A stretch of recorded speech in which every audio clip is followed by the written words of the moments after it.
I'm gonna also be eating. So it's a two for like you're gonna get the video and awesome podcast, but you're also gonna get ASMR. Eating in your ear. Yeah. What did we get today? We got Chipotle, and you can hear. We all know that this is a giant burrito. Oh no. Okay.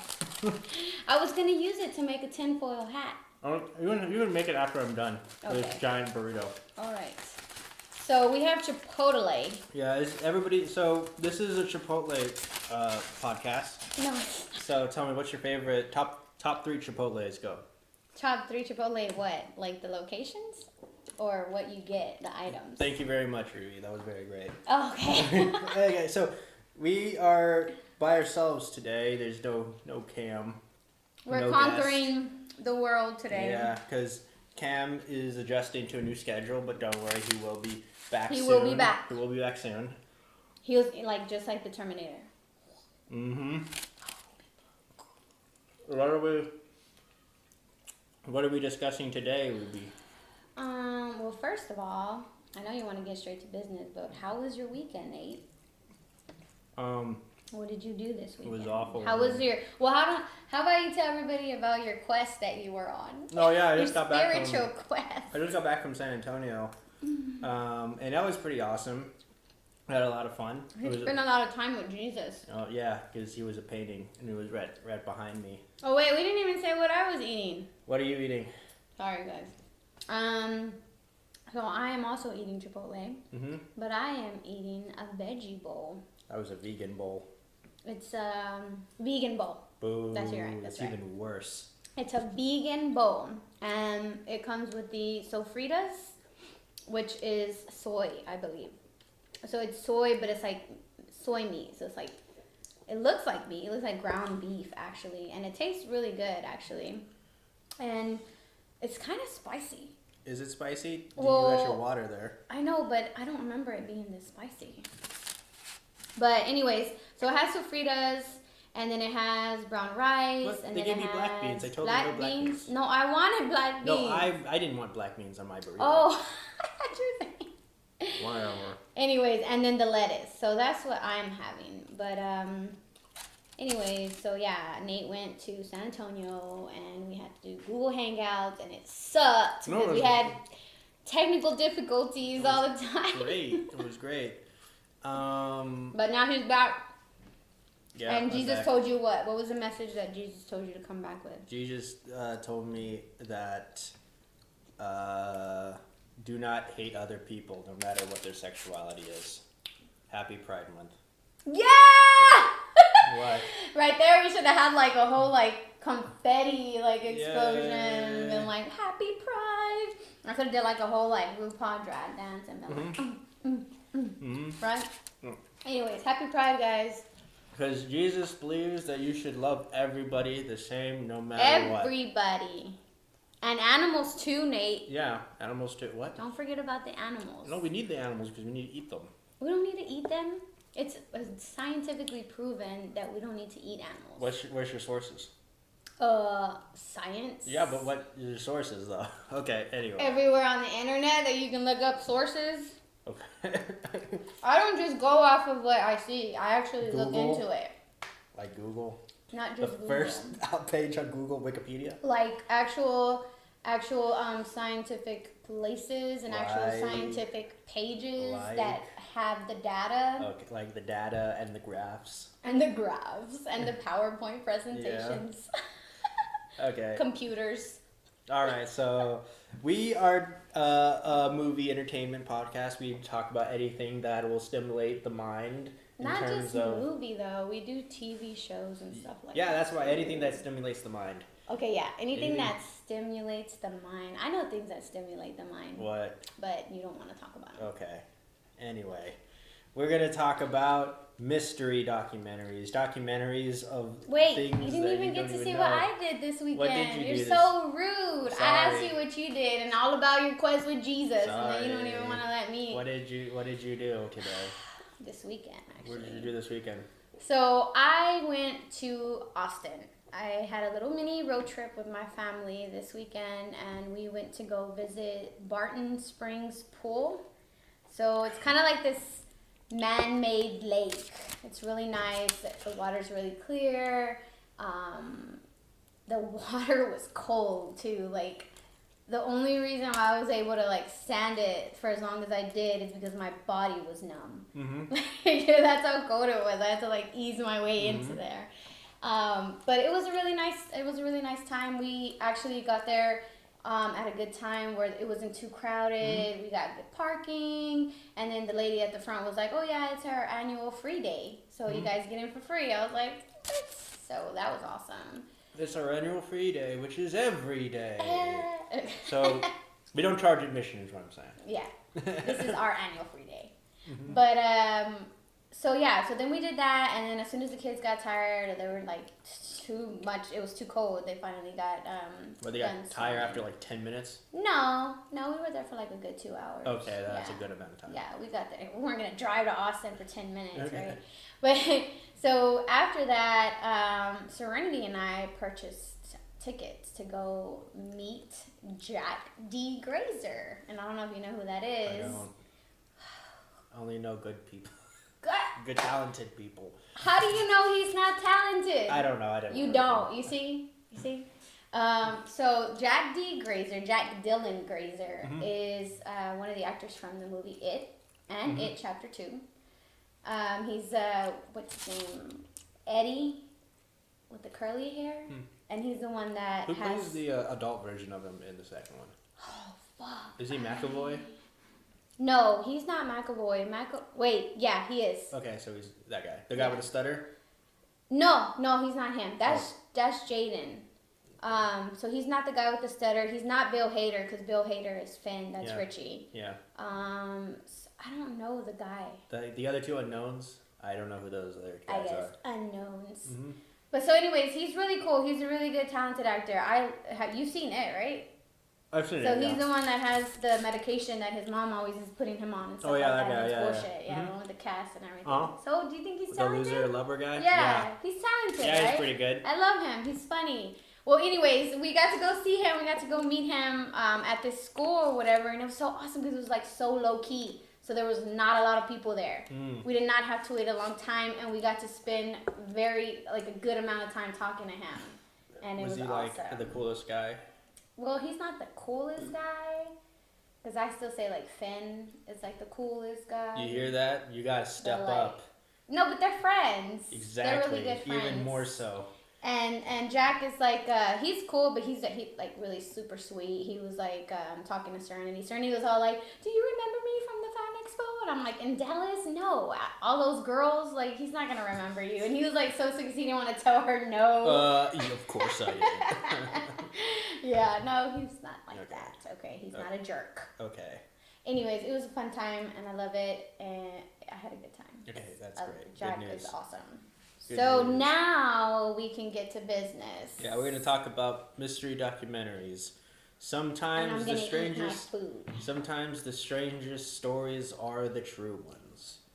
They're even weirder than fiction, which is what we are gonna discuss here today, right, Rubyford? Well, I'm kind of like surprised that. Well, not really then, because I don't watch too many things that are based on true stories. Really? I don't really like it. You like things like original stuff? I think it makes me paranoid. Because it's like, this could really happen. You know?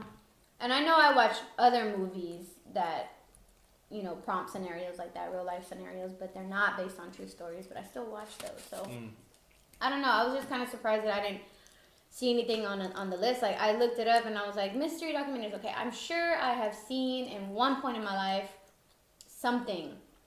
There was nothing on that list that I had seen. Well, don't allow me to educate you. And I will tell you the stories that are so strange to be fiction. Okay, great. Starting with a 2011 documentary film by John Foy, right? And it is called Resurrect Dead.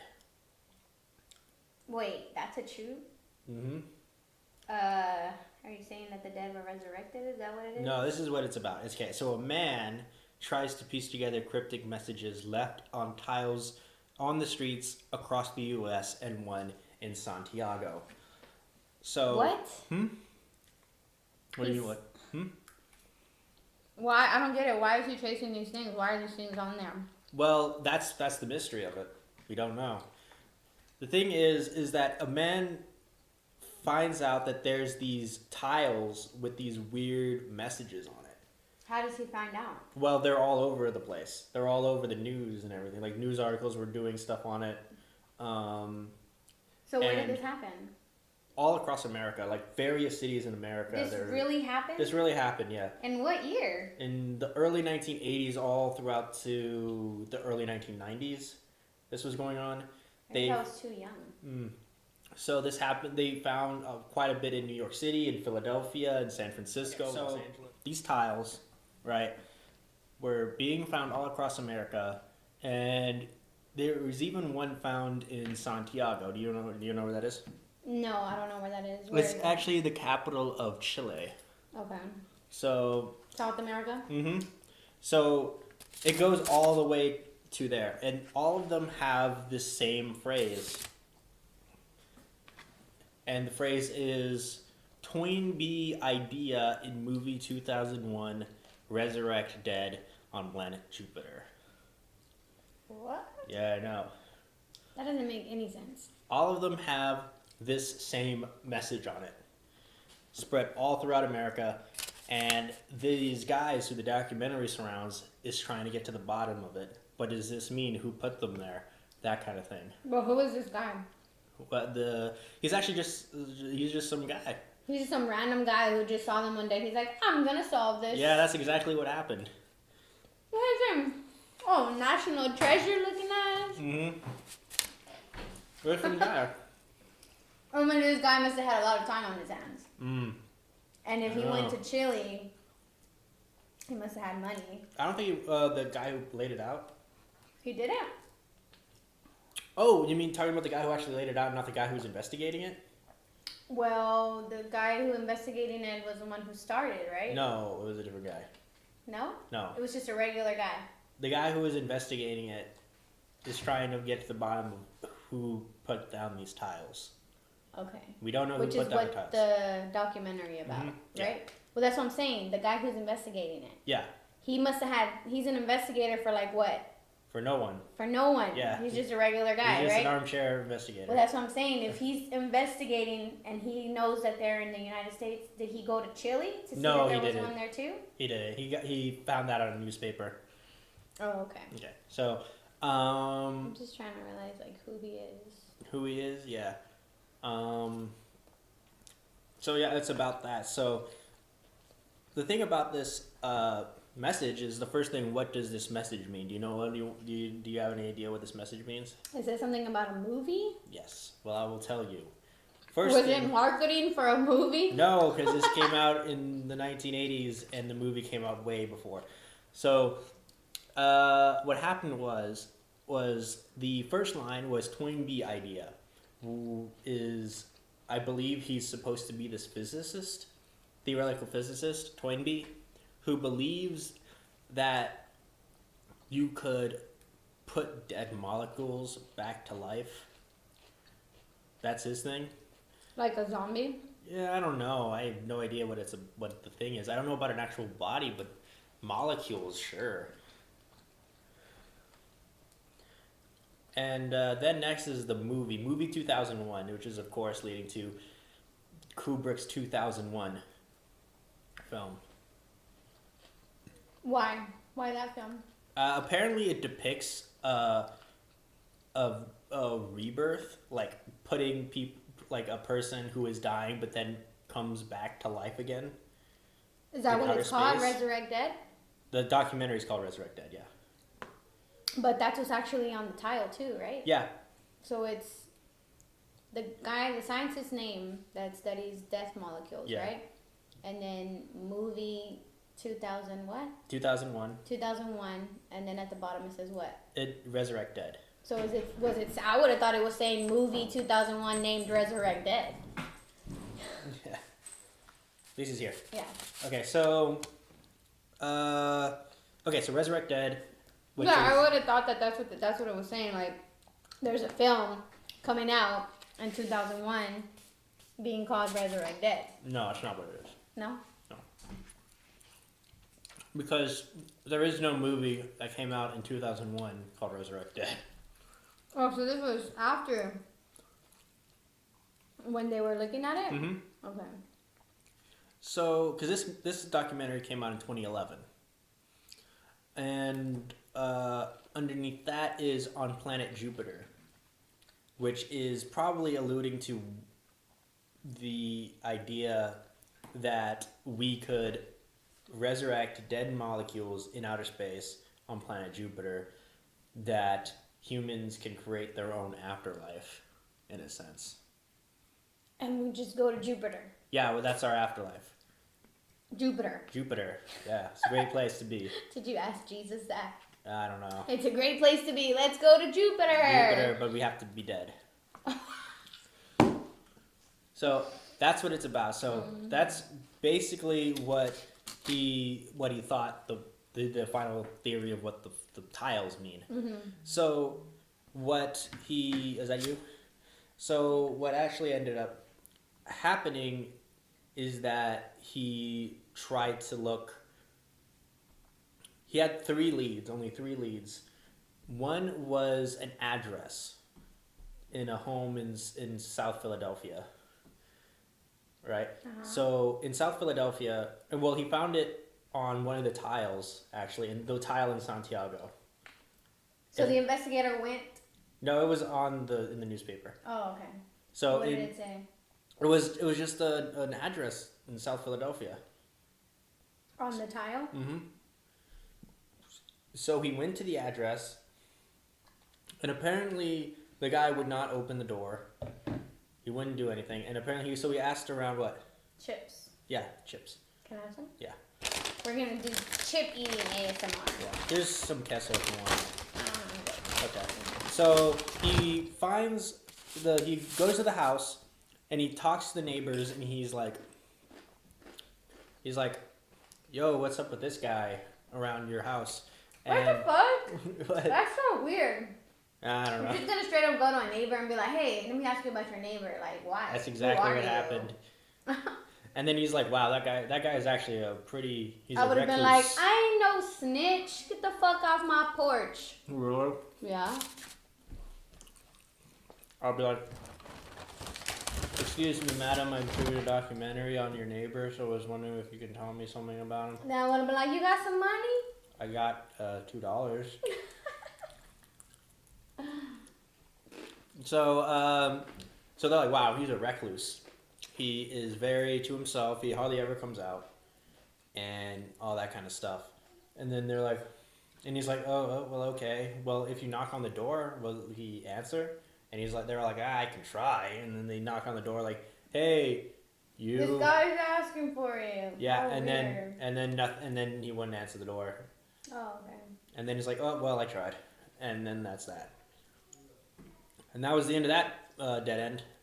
That was the end of the movie? No, there's three leads. Okay. The second lead was an article in the Philadelphia Inquirer talking about the Toynbee idea of resurrecting dead molecules and putting them into space or whatever, and that whole thing. And another one was a play by David Mamet. Now, if you know who Mamet is, he's a very well-known playwright and very well-known filmmaker who also is probably most noted to writing the screenplay for Glengarry Glen Ross. And he wrote a play called 4 a.m., which follows a radio DJ getting a call from this guy. At 4 a.m. Yeah, I guess 4 a.m. And he was and this guy was telling him about, what if we could resurrect dead molecules and throw them into space to Jupiter or whatever. And that's what the play was about. It's so funny, I've never heard of this. Yeah, it's pretty interesting. I've never heard of anybody mentioning Jupiter, out of all places, Jupiter. Yeah, Jupiter. It's not even a rock planet. It's gas. Uh-huh. But that's what happened, and then so you would talk to so in interviews about on to Mamet, he was asked where to get the idea from, and he said that I just think of it. It was not based on a real call. He made it all up, which is really really odd because it's very coincidental. Yeah. Somebody's lying. Yeah, but Mamet swears up and down that he made it up. That it's completely fictional. No. Mm-hmm. And so, what ended up happening is I think he saw, like, because in all of these tiles, there's some, like, little footnotes in addition to the Like actual the one message. like the one in Chile had the address? The address, yeah. Okay. And one of them was, like, this really, like, these ramblings of an insane person saying that the media is going out to get him, and journalists are trying to attack him or whatever, and a footnote. Yeah, and that there's this organization called the League of Hellions or whatever that wants to get him or something, and this guy is pretty. You can tell this guy's kind of paranoid, definitely. And so what he ended up doing is, and also in one of the, I believe in one of the tiles, I believe is a shortwave radio thing. So they know that this guy knows his deal about shortwave. So they went to a shortwave convention, asked around, nobody knew anything. He met another guy who had a shortwave radio podcast, talked to him on there, got the message out there. And then apparently he got a notification from someone that somebody downstairs knew. So he went downstairs, and apparently it was a guy who worked at the post office, because the person was showing out flyers with the same thing in the early 1980s. And that's where he got the shortwave radio address, and that's how he knew that it was shortwave. So he asked him, like, "Hey, dude, what's going on?" And well, spoilers. So he was like, "Yo, dude, what's going on?" And he's like, "Hey, I think I remember this. I think I remember a person coming in and printing out a bunch of papers." And then he was like, "Do you remember what the name was?" And he was like, "Well, if you say a name, I might remember. I don't need all the chips, by the way, because I still want to eat some." I'm gonna leave you the rest. Thank you. And he was like, and he was like, "Well, is it the Recluse in Philadelphia?" And he was like, "Yes, it is. Mystery solved." So, the guy who never comes out of his house is the guy who laid down his tiles. Yeah, and apparently he used to have like a car, like a really dilapidated car. What is dilapidated? Like a jalopy, like a really old, rundown car. Okay. And apparently he removed the floorboards from his car, so he would just drive around, like in highways or in streets, and get the tile and just like chuck it down on the whole of his car, so no one could see him or be any of the wiser. See him leaving him? Yeah. So these were on streets? Yeah, these were on streets. Drive over? These were on streets and highways and everything. But how would they stick? I don't know. That's strange too. I don't know. Because how long were they there? Are these tiles still anywhere? I don't think so. I think they were all removed. So yeah, that's. But that's it was just cause?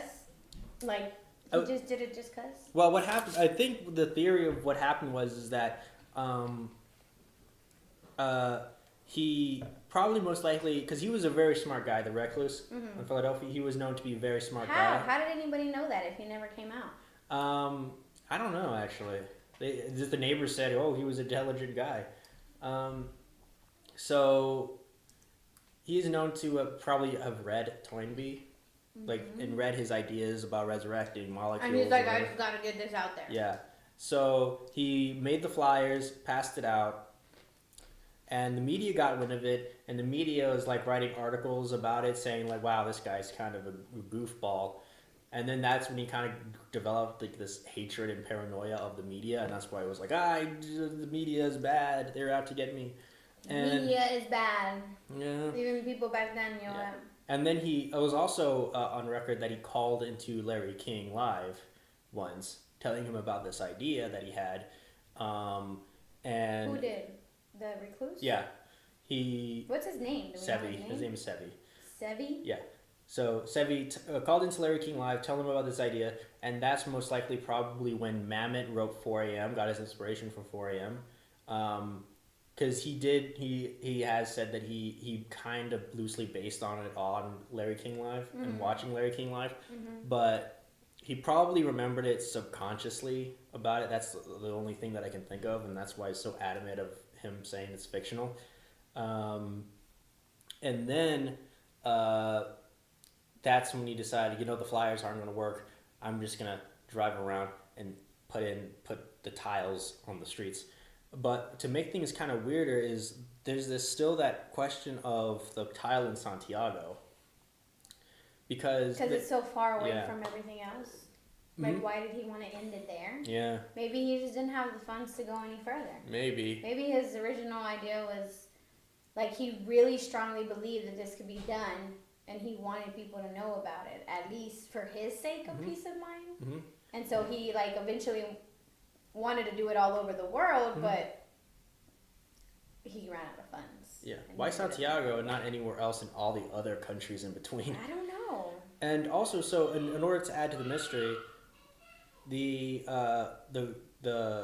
investigator called Sebi's mom, and his mom was like, he can't fly because he has a heart condition.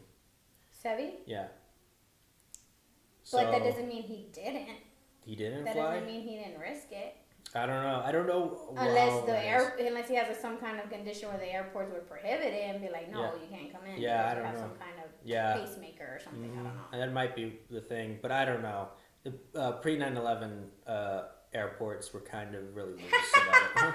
They were very loose. So I remember that. So so that means it doesn't matter. He could have still done it. Yeah. Just because he had to him, this was really important, apparently. And that's where the movie ended. Now, I think I fell asleep. Huh? You fell asleep? Yeah, I fell asleep at the end, but. Okay. So you don't know if they found anything else out about this guy? No, I think that's it. That's the mystery of it. So has anybody looked into that idea of that actually happening, like being true? I think science, because it is just like, has anybody followed up on that? I don't think so. I think it's just a distant dream, and maybe in 100, 200 years, possibly, maybe something will happen, but most likely not in our lifetimes. Most likely not, because I don't even know any of this. So word about that has not been heard of. That's because the media doesn't want you to know, man. Yeah, the media. See, Big Brother they doesn't know want that you if to know, we know man. that we're gonna try to. It's the freaking Obamas, We're gonna try man, to and the Clintons. put people in space that are dead to Yeah. see if they go to Jupiter and magically revive themselves. Yeah, exactly. So yeah, that's that one. It sounds interesting. I really want to see it just because I want to see the tiles. Yeah. And it's really even more interesting that it actually happened here in the U.S. If you want to watch it, you can watch it now on Prime. You know the places where they were? Like in the U.S.? I think there were some in New York City, Philadelphia, San Francisco, Los Angeles, and that's all I can remember for now. But it was a lot of places. Wait, no, not in San Francisco. It was mostly in the East. I take that back. It was mostly in the East. It was mostly like in places like Washington, D.C., Baltimore, Boston, New York City, Buffalo. And I think the furthest it's ever gone, it was Michigan. So yeah. So not Texas. Not Texas. It's not around here. Okay. So yeah, that's that one. You can watch it now on Prime if you want. I have Prime. Yes. So this next one actually did happen here in. But wait, what was the name? The name of the film was what? Resurrect Dead. So that's basically what the title was saying. Like, this is how you resurrect dead. Yes. Okay, gotcha. And I think he just put Resurrect the Dead because he couldn't fit the on the tile. Yeah, he was trying to make it so it was something short and simple, but that you got the gist of it, and he had to put that there so that you connected it all the other pieces. Yeah, like the Office episode. Which one? With Kevin, where he was like, "Why say lot word when few word do trick?" Oh yeah. I remember that. Okay, so this next one did happen here in Texas, namely in San Antonio. And it is called The Imposter, and it is a 2012 film by Bart Layton. So this happened in San Antonio? Yeah. And it is a documentary centered around a young man in Spain who claims to be a grieving Texas family, claims to a grieving Texas family that he is their 16-year-old son who has been missing for 3 years. So he's lying to them? he was lying to them. So what happened was... How dare he? Yeah. So what happened was, apparently he's like this notorious guy who claims to be an orphan, an underage orphan, like a minor, and just mooching off the taxpayers in orphanages and foster homes. But how old is he? How old is he? He's like 24, 25. Does he say he's younger? Yeah, he says he's like 15, 16. Okay. So what happened is that he was in Barcelona. I think it was Barcelona. He was in Barcelona, and a person person found him in a phone booth, and I think it was a person found him in a yeah, phone I think it was a British tourist. British tourist found him in a phone booth, just like huddled up in the storm, because there was a storm going on, and called 911. And he says, "Hey, this person is alone." He says he's a kid, and he says he's been blah blah blah blah. He says, I think he said he's been kidnapped and he escaped or whatever. But no one could ever find out if he had parents or anything like that? I think he really was an orphan. Okay. That makes sense. Yeah, so they took him down to the station, and they were like, okay, so you've been kidnapped. Like, who is you? Who are you then? And he said he was kidnapped? Yeah, I think that's what it was. And then apparently, I think there were like files around, and then he just like looked at one and he was like, "I'm him." Did he look like him, or they didn't have a picture or anything on the file? No, there was, which is weird because this kid, he was white, he had blue eyes, and he was blonde, and this guy, he was not. He was pale, he was light skinned, but he had brown eyes and he had brown hair. And you're saying he duped the people that thought he was their son who had blonde hair and blue eyes? Yeah. He claimed that, well, we'll get to that later. What the freaking F, bro? I would have been like, get out of here. Yeah. Your eyes just magically changed color well, from blue to fucking brown, or what did he have? Huh? What color eyes did he have? Brown. Brown!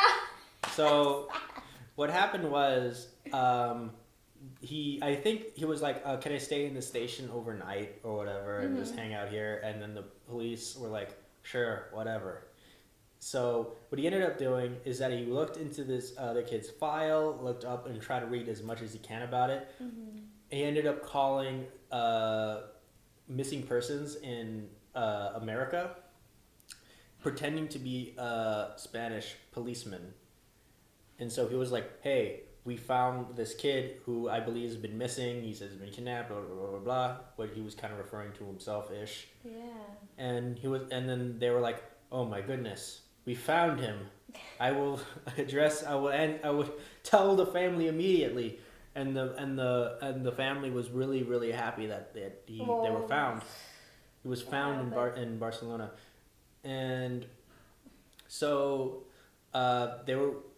they were having him stay in like this orphanage in the meantime, and the family sent the oldest sister to go to Barcelona and get him, while during this time in between he was very nervous that, oh no, my jig is going to be up, the guy's going to see him, the family member's going to see I'm there. Yeah, the sister's going to see that I'm not their son. Yeah.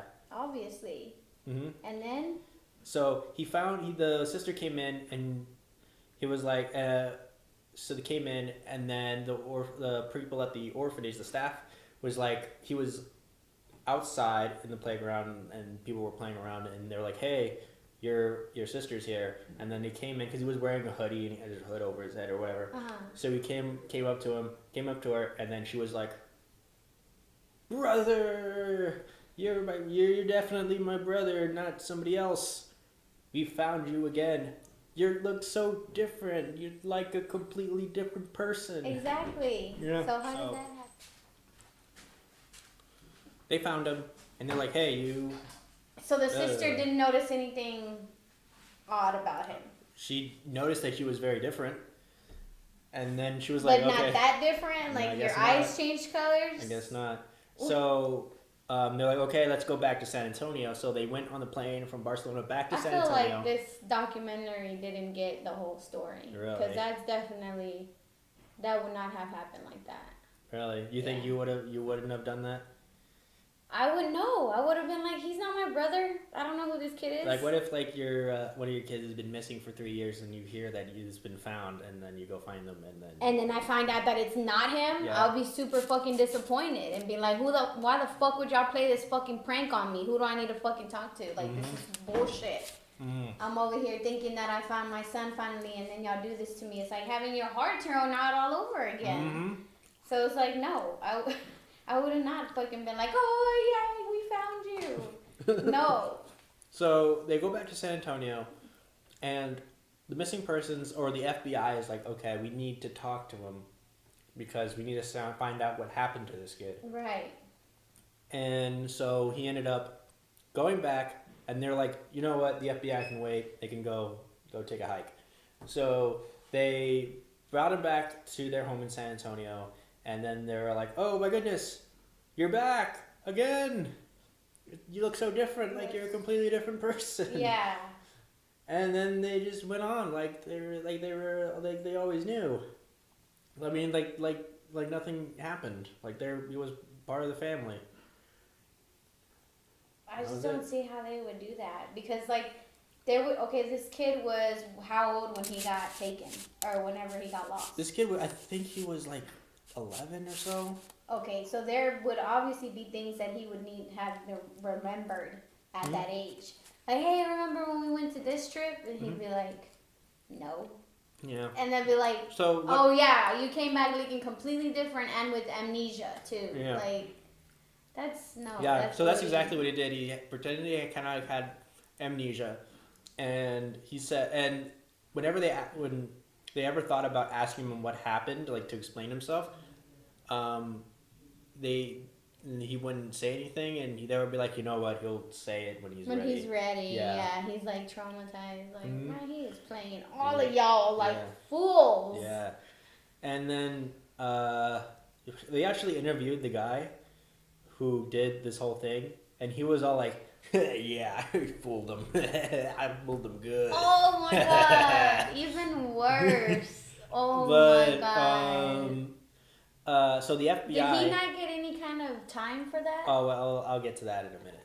Okay. So he goes to the FBI was like, hey, we gotta bring him in for questioning. So they brought him in for questioning. He's like, okay, guy, what happened? And he made this whole elaborate thing, saying that he was kidnapped and put in some kind of international trade. He was given drugs, and that's why he couldn't remember anything. His hair was dyed brown. They put chemicals in his eyes, so his eyes changed color. His hair was dyed, and over his natural hair, and his natural hair is never going to come out again. Yes. It's just going to stay the color that they dyed it. Yes. Or something. Okay. And then after that, and they told him, and he said a bunch of like really like messed up stuff that happened. That really didn't. And then after that, the FBI was like, something's fishy going on here. Yeah, you're not a good FBI agent if you don't see something bad with that. So they looked into it, and they find out that he's some kind of serial impersonator. And how many times had he done this before? A lot of times. He pretended to be different people all throughout Europe, and he's wanted on Interpol. So they're like, so when they came back home. Okay, I don't understand. He's wanted in Interpol, but yet whenever he was found and he was at that police station, they had no idea that he was wanted? Mm-hmm. Okay.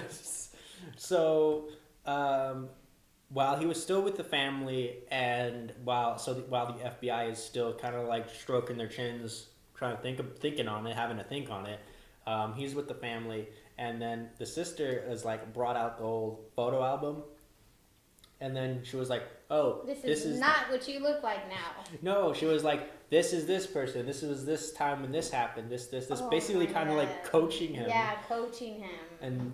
And all that kind of stuff. So these people they were just lost in their minds because of the tragedy that they had gone over. Yeah, and he's just like using them. Yeah, it was kind of shown like how they wanted it to be true. True so badly really they wanted it.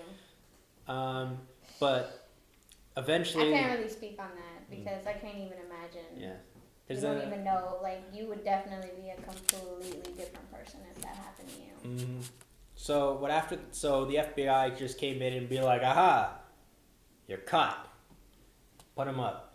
So and then they indicted him. Wait, how did they find out that he was lying? I mean, it was kind of obvious. Whenever they found out he was an impersonator, right? Okay. Mm-hmm. And why was he wanted in Interpol? Because he was constantly impersonating people. Oh, over there too, because of all throughout Europe, yeah.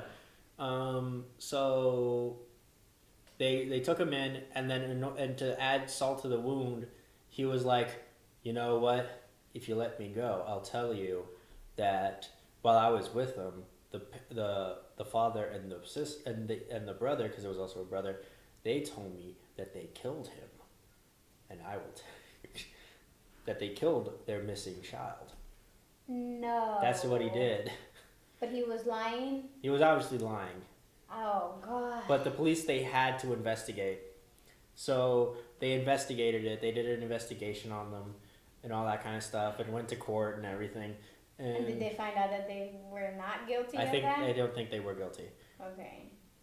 Because then that would kind of make sense if they did kill their son, and then they get a call from the police, and they're like, "Oh, we found your son," and they're like, "Oh, thanks," and then they're like fake happy or whatever, and then they did all of that, so they'd be like, "If we do this, the cops will never question, our missing kid again because it's found." Yeah. So, but if they didn't do it, they didn't do it, right? Yeah, I don't think so. Okay. So that's kind of what happened afterwards. After that, he was deported back to Europe. He was given a hefty sentence. Okay. So I think he's in jail for the rest of his life. I would hope so. That's kind of twisted. I don't know what happened with the family. No, they're still looking for their kid. and he got taken. He got taken by it, and he's not coming back. That's very disrespectful. It's not. Because I don't know these people, and they're probably not watching this. So. Okay. So, what do you think about that? I really, really think that there's some missing pieces because I really don't, other than the fact that this family was like just grieving so heavily, so bad, for them to let an imposter who looks nothing like their son. Like, I would get it if he looked a little like their son, and I'd be like, oh, fine, I'll settle, and I'll just take this orphan little boy. But he looks nothing like him, so obviously I would have known what this person was up to, and so they had to have been grieving so bad. If there's nothing else behind, closed doors, I don't know. Like, it just seems so far-fetched to me. Where can you watch it? Is it out somewhere? Yeah, you can watch it for free on Tubi. Tubi. Is that a website that you can just go to? Yeah, I think so. You can also download the app, and you can watch it on, like, a smart TV. Like, can you download it on your phone? Mm-hmm. What, bro? How did I not know Pretty this? intense. I'm going to download it right now. Wait, do you find it in the App Store? Yeah, you find it on the App Store. Tubi? Tubi. Tubi. Okay, so moving on. And what's the name of it? The movie. The Imposter. The Imposter. The Imposter. I think he was on the list that I was looking at. The IMDb list. It's like the very... Because it says that they put him in order of popularity. Yeah. And it was like one of the first ones. Yeah, it was a pretty big one. So the next one, I'm going to be moving on to the next one, which is a 1996 film by filmmaker documentarian duo Joe Berlinger and Bruce Sinofsky, and it is the film Paradise Lost. And it tells the story of the West Memphis 3. The West Memphis 3. The West Memphis 3. What is that? Well, I will tell you. It is a horrific triple child homicide which leads to an indictment and trial of 3 nonconformist boys based upon questionable evidence. I don't know. That sounds like a bad movie already. I don't want to hear about that. Like bad as in you don't want to watch it, or bad as in like you don't think it wasn't made well. No.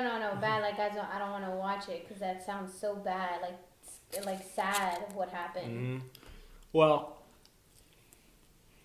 Oh no, I lied. The Imposter's not on here. It was what was it that I saw? It was something else with an I. Okay. Well. Oh, it was The Witness. Oh, The Witness. That's another one. That's what I thought. Mm-hmm.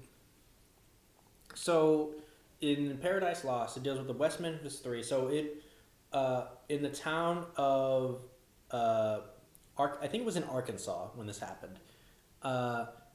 And it was a very rural town, like a really small town. It was like part of the Bible Belt where people just... During what time did this happen? Like what period? What time period? It was like in the 1990s. Like in the mid-1990s. Mid-90s. Yeah. And then apparently the bodies of 3 12-year-old boys were found buried in a ditch. And the police found it and then basically indicted 3 teenage boys who they thought were the ones who killed them. You know what? This reminds me of that new Netflix documentary that's coming out. Oh, that's yeah, probably the very first mystery documentary that I'm going to see. Really? What is it? The one with Anna DeVay. She's the one that's directing it. Oh, that's something else. That's the Central Park 5. Yes. That's what it reminds me of. Yes. Central Park 5, that's what it's called?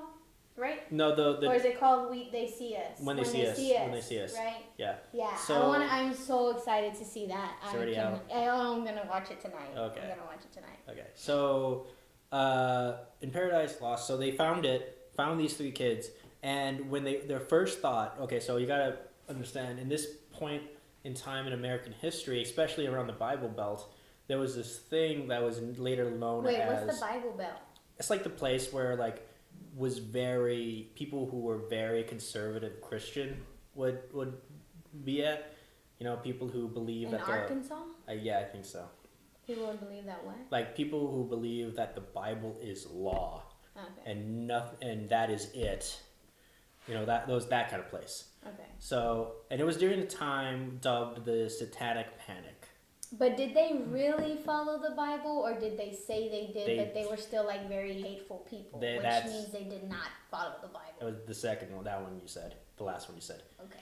But it was during the time called the Satanic Panic, and it was basically a time where anything that they can see... Satanic Panic. Yeah, it was called the Satanic Panic. Anything that is out of the ordinary or kind of strange, they automatically label it as satanic or devil worship. Oh, God, I'm so glad that they don't exist now, because they would definitely not let us watch Sabrina. Yeah, I know. So, anything that's kind of odd or out of the ordinary, they automatically label it as satanic. And when this whole thing happened, when they found the bodies of these 3 boys, because they were naked, the police automatically thought this was a satanic ritual. This had to be a satanic ritual. And so, they were looking at suspects of people who might... be fit, person who might be a Satanist. So how do you identify that? Well, other than unless you have like a freaking pentagram. Like, well, this is what they did. So they found 3 teenage boys. Be like, wow, this teenage boy, he wears black. He must be a Satanist. Arrest him. And that's what they did. And then there was like these 2 other boys who were with him.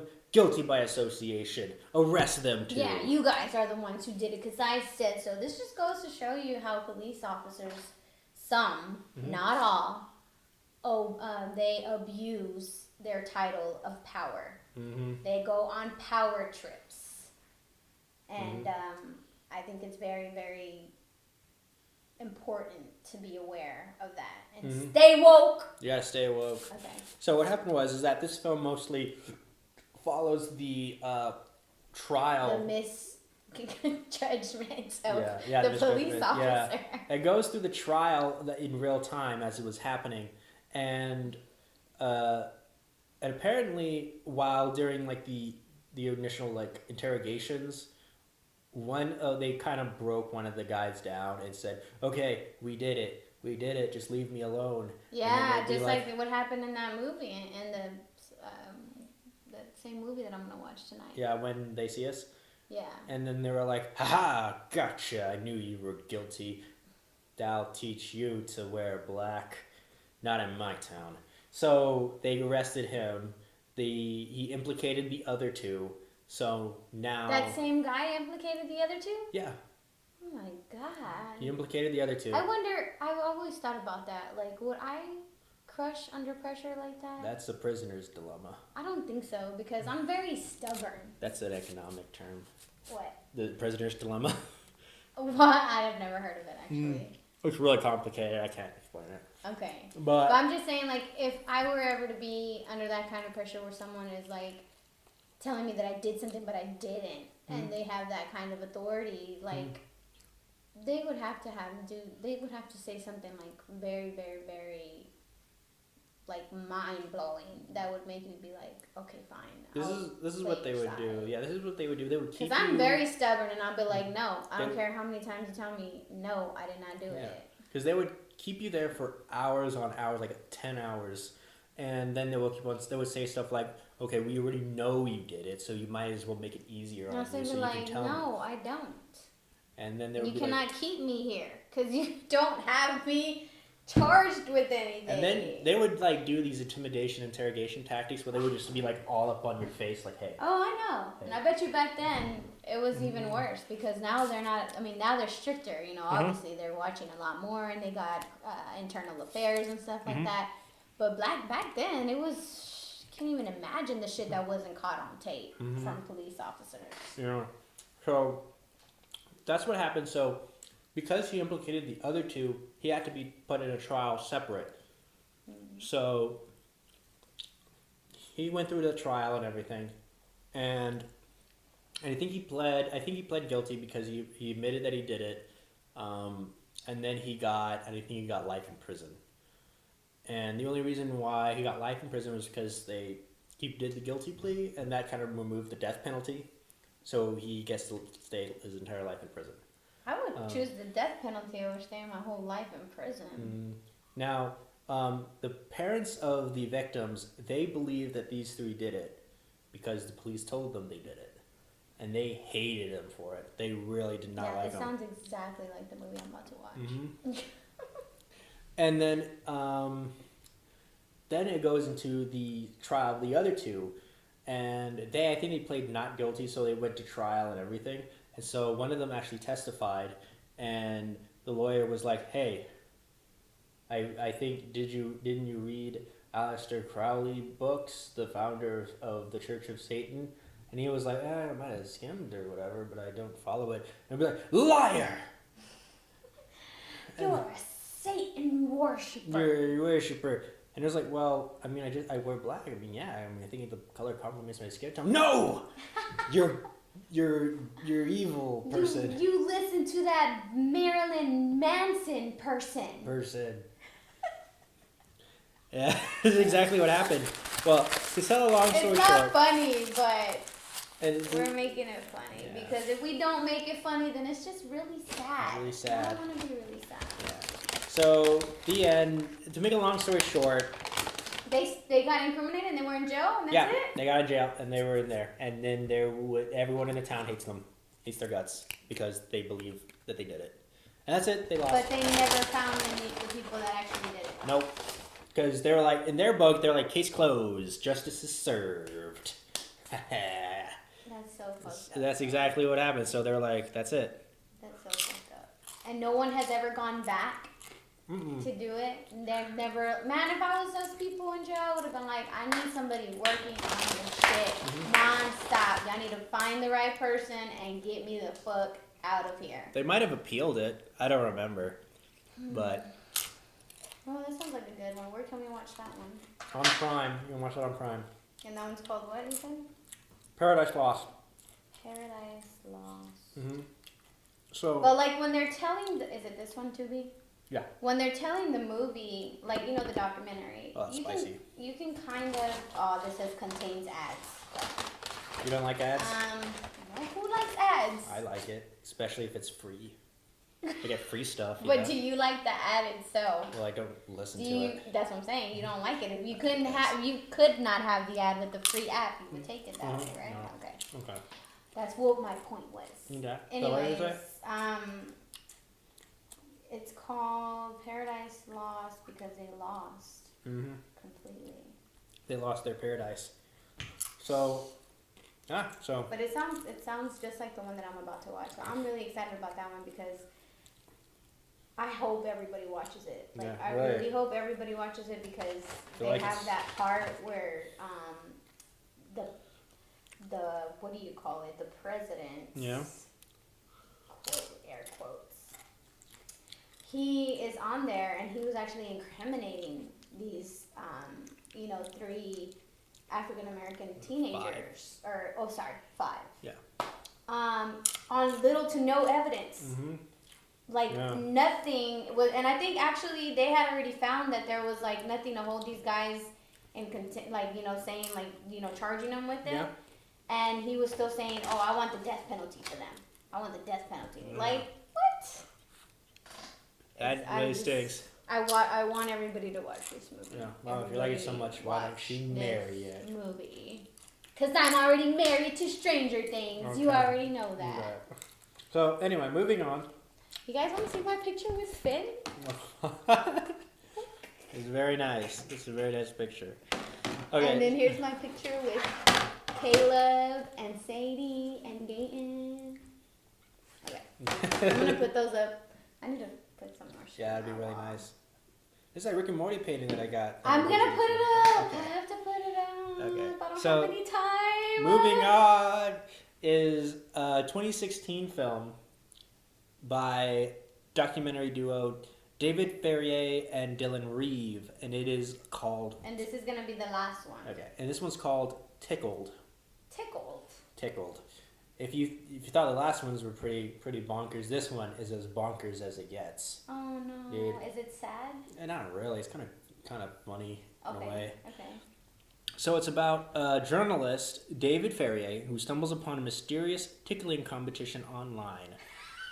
As he delves deeper, he comes up against a fierce resistance, but that doesn't stop him from getting to the bottom of a story stranger than fiction. So that's the synopsis of that. So. A tickling competition. So what happens is he stumbles upon a tickling competition Facebook page, and he was like, "Wow, this is interesting." Do you get tickled to see who pees first? No, I don't know. It's basically guys who are topless, and one of the guys got strapped down to like a mat, and then they just tickle him. Oh, this is kind of like a fetish thing. No, it's a competition. It's a sport. It's a fetish. It's a sport. It's a sex fetish. Sport. It's camouflaged as a sport. So what happened was that David Ferrier found this Facebook page. He's from New Zealand, by the way. So he finds his Facebook page, and he's like, "Wow." So he's in New Zealand? Yeah. Okay. So he's like, "Wow, this is interesting stuff. I want to do a story on this," because he's a reporter. Mm-hmm. He's a journalist. Mm-hmm. So he messages the administrator of the Facebook page like, "Hey, I would love to do an interview with you. This is pretty interesting stuff." And then he gets back from the administrator, and the administrator is like, we don't do interviews with gay people, okay? And was he gay? Yeah, he was gay. How did they know he was gay? Because he had a very public marriage. Okay. And then they were like, because. But these are the men that tickle other men. This is the administrator, of that. And he was like, but that's what happens, right? Okay. And he was like, this competition is as straight as it gets, okay? This is the most straight sport in the world. Oh my god. It is funny. Mm-hmm. It is funny. So, what he ended up doing is he tried to look into the company behind this and everything. And he tried to do some digging until he got like a cease and desist letter from them. And then they were like, we're gonna, it's like, we're gonna come down to New Zealand and we're gonna give you a talking to.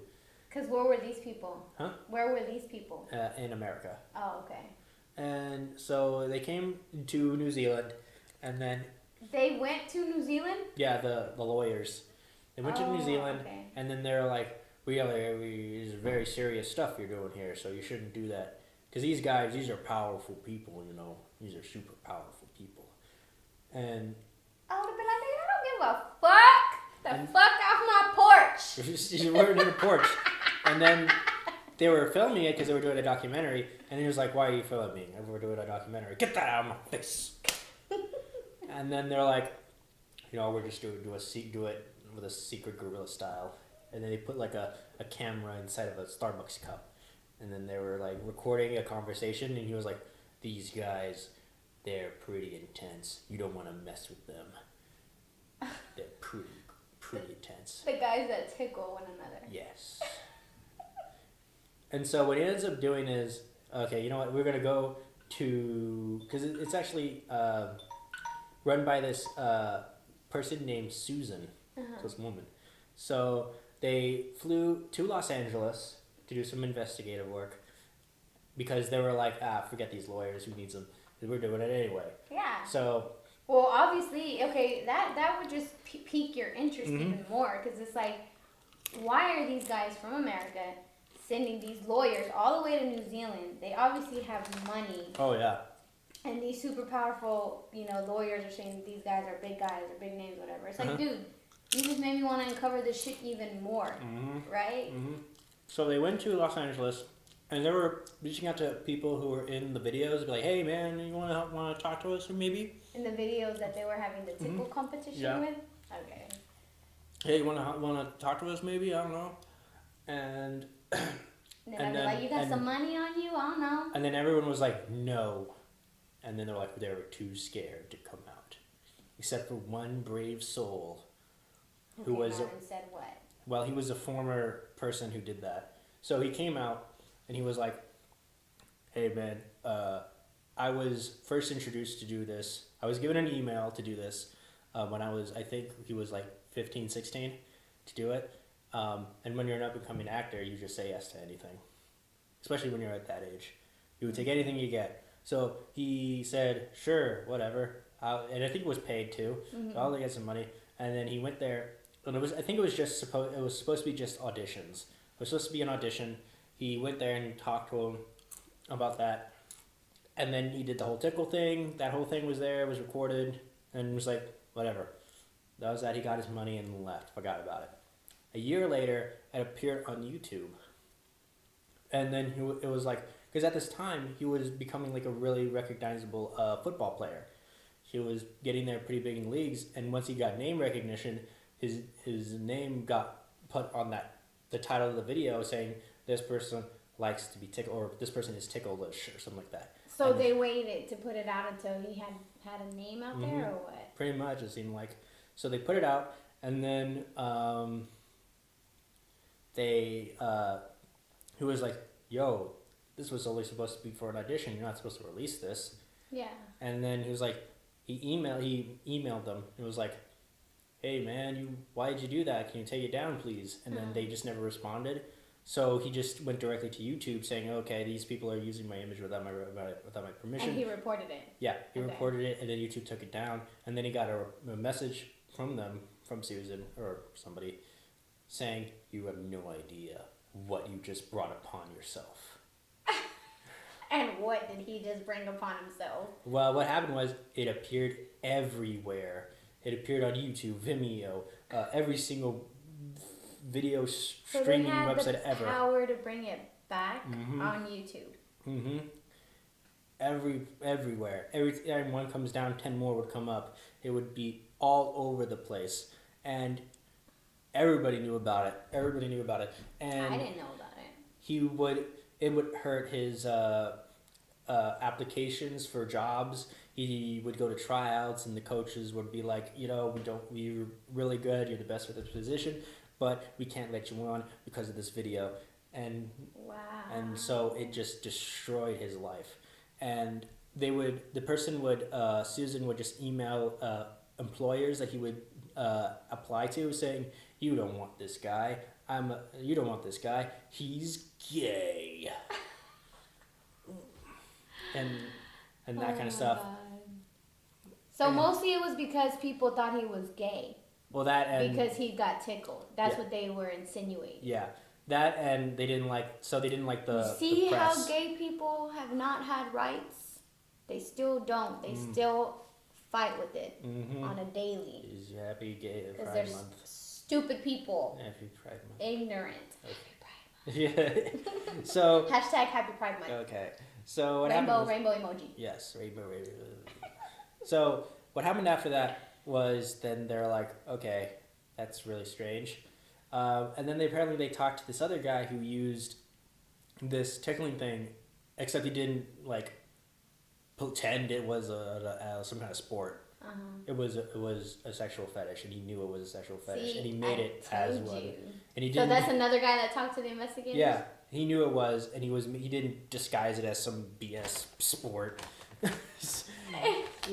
was like, "Man, let me tell y'all." Yeah. So he made that. So he would make those videos, and apparently when he was young, he learned that he had this fetish of this eroticism of tickling when he was pretty young, and as he was growing up, AOL and AIM started coming up, and he started trying to find like-minded people who were into the same stuff he did.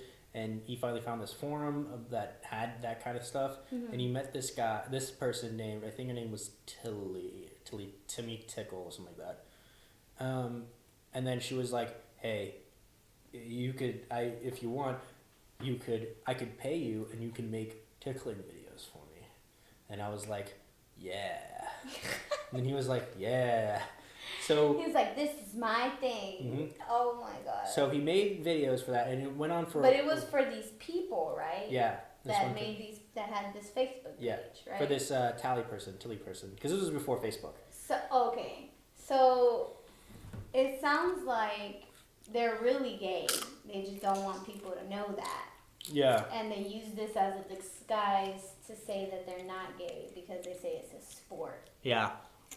And they don't want anybody to discover them. But I just don't get why they would do this to this guy and put it out there like that. What had this guy done to them?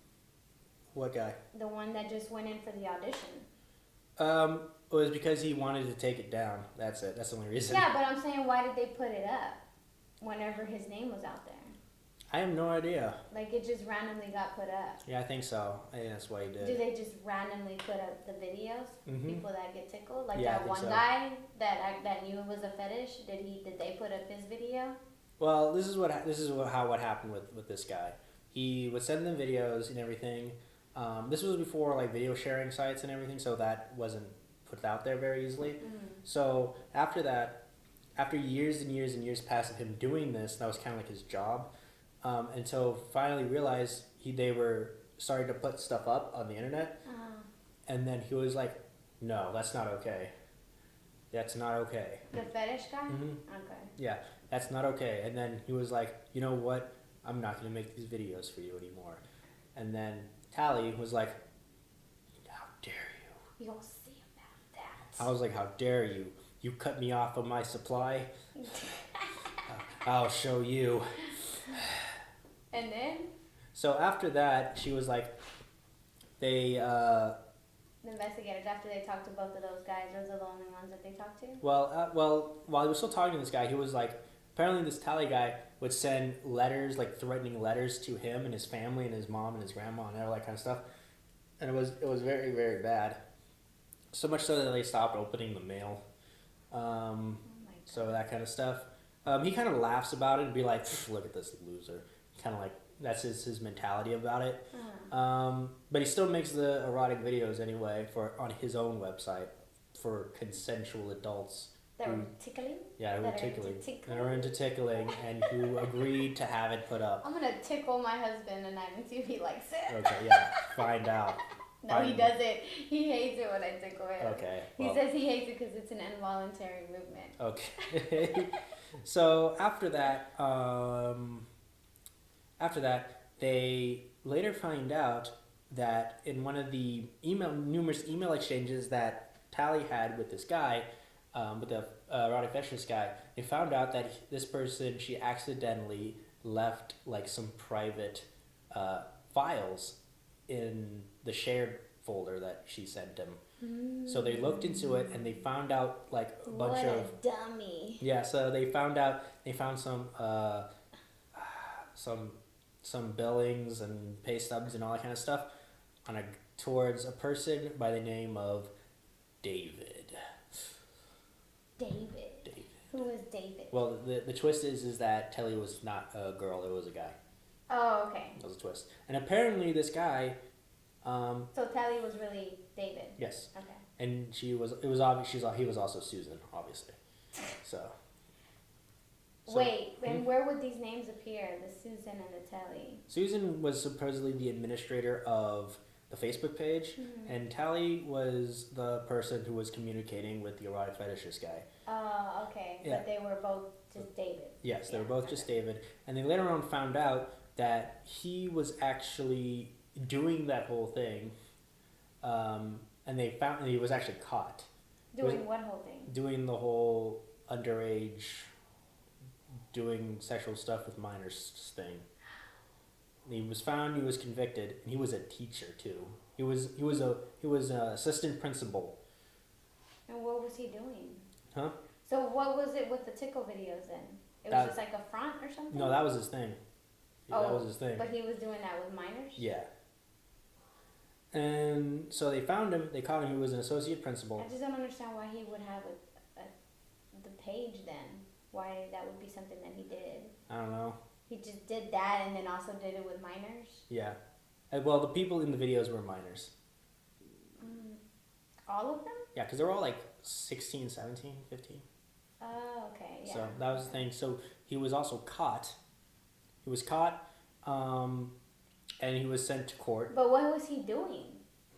That's what I'm saying. Like other than just the tickling, because they just said that they went in and they just got tickled, right? Yeah. The audition guy and the fetish guy. Yeah.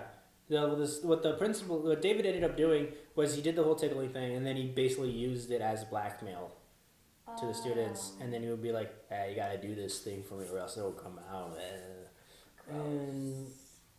But the police found him. He was caught. He was indicted, and he was sent to court. Unfortunately for him, unfortunately for us, his dad was actually one of the top lawyers in the city of New York City. Who? The David. Oh, okay. So he never got convicted with any sexual misconduct with a minor. He was only convicted on cyberbullying or something like that. And he was given no jail time, 0 jail time, and he was allowed to pursue a law degree online while under house arrest. And now he's just out there? Now he's out there doing this whole thing with the Facebook page. And so they found out who he is. They tried to get in contact with him. They tried everything under the sun to get him. So they ended up calling, nobody wanted to talk about him. Everyone he associated with him is like, we don't know much about it, but I suggest you stay away. Yeah. That was the gist of what everyone was saying, but they only found one person who was willing to talk, and that was his stepmother. And when they called her, he was like, we want to talk about David, and she was like, what did he do now? And then he was like, well, he's back on the tickling again. And then she was like, oh no. The tickling. Yeah, and then she was like, the horror. Like, when did this start? And then he was like, it never stopped. Yeah, and then she was like, oh no. And what ended up happening was he actually was kind of tracked him down and kind of followed him around the city. And he was he went to a Starbucks. He was exiting the Starbucks. The guy caught him, and then he was like, hey, we would like to talk to you about this whole tickling thing. And he was like, shut up, you. Get out of here. I have lawyers. Yeah. And then he was like, well, that doesn't scare me. I'm just like, law's mine. And then he was like, and she was like, you're on here on a tourist visa, so you can't do any journalism because you'll be breaking federal law. And then he's like, well, I'm not on a tourist visa. I am on a journalism visa. And he was like, shut up. He's like, get out of my face, and then he ran away. Oh my god. And that's basically it. That's it. That's it? Oh, yeah, and then he actually learned that there was this. He was the ringleader of this giant tickling ring all throughout America. This tickling fetishist ring, where he would catch young boys by paying them to do these tickling things and give them housing and food and everything. And he kind of like train them and kind of brainwash them to think that they cannot live without it. Without the tickling? Yeah, without the tickling, they can't, like, if they want to leave, they cannot leave because they don't have any more source of income and they don't have any place to stay or live. Right. So that's basically take advantage of boys who had a financial disadvantage. Kind of, yeah. That's what he did. Well, this has certainly put tickling in a new perspective for me. Tickle. So that's it. That's today. That's the show. Yay! Join us next week, which hopefully we'll have a guest because we are going to talk. What are we talking about? You guys drum roll. Do a drum roll, and I'll tell you. No, my goodness. We're going to talk monster movies. Oh, God. Movies about monsters because I saw Godzilla this weekend too. And it was awesome. I don't know. They scare me. They're fine, I guess. That's what we'll do. They're not scary. I don't mean for them to be scary. But there's a lot of monster movies out there, so we're going to talk before we leave, what out of all the stories we discussed, what do you think was the strangest? I think definitely the tickle one. Because it was the last one you heard? No. Oh. Because, I mean, obviously the first one was kind of far-fetched. It's like, it's not your son. You can definitely tell it's not your son. But I can understand that, because of the grieving family and all of that. The other one with the tiles, that still I can understand that. I've had a big idea. I wanted to let the whole world know that Stranger Things is the best TV show ever. I would go lay some tiles all over the world if I could announce that. Okay. But this whole tickling thing is just cringe. It's still going on now. It's cringe. I think. Oh my God. I hope not. Well, I don't know. That guy. That's a mystery. I hope that it's not guy. And God help any of those people that he's being a predator. Mm-hmm. Well, I've been Nathaniel Avila. And I have been Ruby, and I don't know what I'm going to be now if I've been Ruby. Yes. You've been Ruby Rodriguez. That's your name. Bye, everybody. Bye. Thank you, guys. Sorry it was just me and Nate. Oh, well. Oh, well. Hope you